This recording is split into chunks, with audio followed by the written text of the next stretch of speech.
Exode chapitre 33. L'Éternel dit à Moïse, Va, pars d'ici, toi et le peuple que tu as fait sortir du pays d'Égypte, monte vers le pays que j'ai juré de donner à Abraham, à Isaac et à Jacob, en disant, Je le donnerai à ta postérité.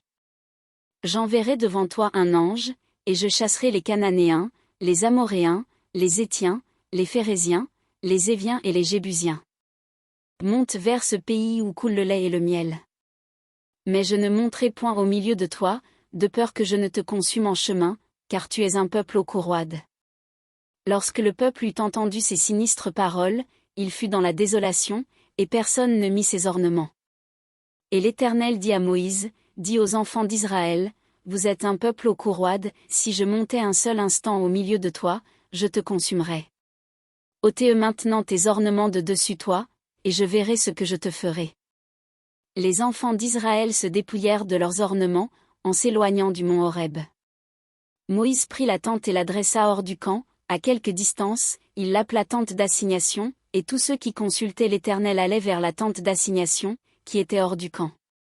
Lorsque Moïse se rendait à la tente, tout le peuple se levait, chacun se tenait à l'entrée de sa tente, et suivait des yeux Moïse, jusqu'à ce qu'il fût entré dans la tente. Et lorsque Moïse était entré dans la tente, la colonne de nuée descendait et s'arrêtait à l'entrée de la tente, et l'Éternel parlait avec Moïse. Tout le peuple voyait la colonne de nuée qui s'arrêtait à l'entrée de la tente, tout le peuple se levait et se prosternait à l'entrée de sa tente. L'Éternel parlait avec Moïse face à face, comme un homme parle à son ami.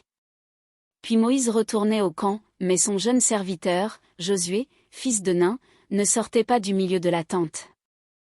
Moïse dit à l'Éternel, Voici, tu me dis, fais monter ce peuple. Et tu ne me fais pas connaître qui tu enverras avec moi. Cependant, tu as dit, Je te connais par ton nom, et tu as trouvé grâce à mes yeux. Maintenant, si j'ai trouvé grâce à tes yeux, fais-moi connaître tes voies, alors je te connaîtrai, et je trouverai encore grâce à tes yeux. Considère que cette nation est ton peuple. L'Éternel répondit, Je marcherai moi-même avec toi, et je te donnerai du repos. Moïse lui dit, Si tu ne marches pas toi-même avec nous, ne nous fais point partir d'ici. Comment sera-t-il donc certain que j'ai trouvé grâce à tes yeux, moi et ton peuple? Ne sera-ce pas quand tu marcheras avec nous, et quand nous serons distingués, moi et ton peuple, de tous les peuples qui sont sur la face de la terre? L'Éternel dit à Moïse, Je ferai ce que tu me demandes, car tu as trouvé grâce à mes yeux, et je te connais par ton nom. Moïse dit, Fais-moi voir ta gloire.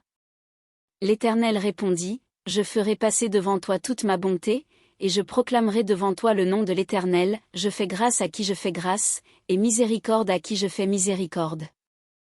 L'Éternel dit, Tu ne pourras pas voir ma face, car l'homme ne peut me voir et vivre.